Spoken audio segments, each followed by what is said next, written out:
You know, there's a movie called Prisoners. I don't want to give a spoiler alert. If you've seen it, Hugh Jackman, Terrence Howard. If you watch it, you realize something unsettling. Everyone in that movie was in a prison, not just the girls who got kidnapped. Everyone. The father was in a prison of fear. The detective was in a prison of obsession. The suspect was in a prison of trauma. Even the families were in this prison of grief. Nobody was in a physical jail, but everyone was trapped. And that's the thing about prisons. The most powerful ones don't look like prisons at all. Survival always builds psychological prisons. When you go through pain, your brain does something brilliant. It builds protection. And psychologists call this adaptive survival behavior. You get hurt, you become cautious. You get betrayed, you become guarded. If you experience chaos, you become controlling. And it works because survival isn't about thriving, it's about reducing danger. Survival doesn't build freedom, it builds control. And control feels safe until it doesn't. And the thing that saved you becomes the thing that traps you. See, at first, your survival strategies help. Being distant protects you. Being independent protects you. Being emotionally guarded protects you.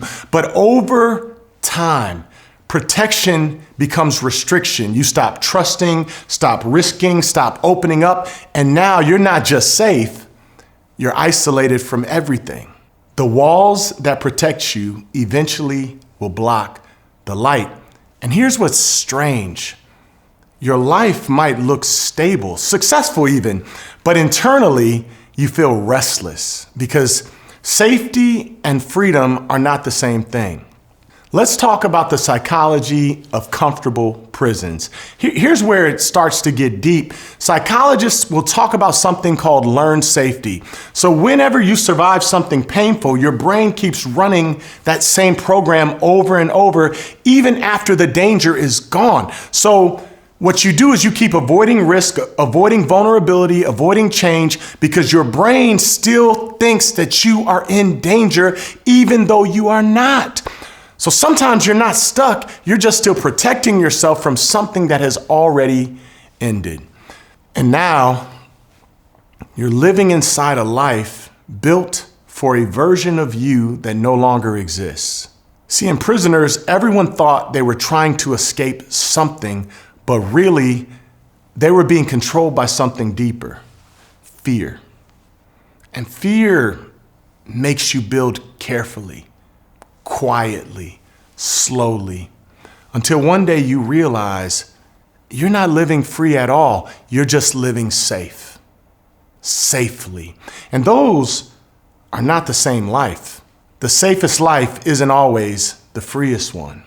And I want you to know that the most dangerous prisons are invisible, because if you were miserable, you'd leave. If things were falling apart, you'd change. Most of us don't move until things happen, but when things are just stable enough, you stay. Even if mentally you're slowly disconnecting, even if you're quietly unhappy, even if something inside you knows you built this whole life in survival mode. The hardest cages to escape are the ones that look like stability. And here's the twist. You think your life is the cage, but maybe your life isn't the prison at all. Maybe the prison is the version of you that still believes that you are in danger. Because survival doesn't always end when the storm ends. Sometimes the storm will stop and you keep living as though that storm is still happening. And one day you realize you're not trapped by your life. You're being held by a version of yourself that learned how to survive, but never learned how to live afterward. Sometimes the prison isn't your life, it's the version of you that survived it. If this episode sat with you, share it with someone who looks stable but feels quietly stuck.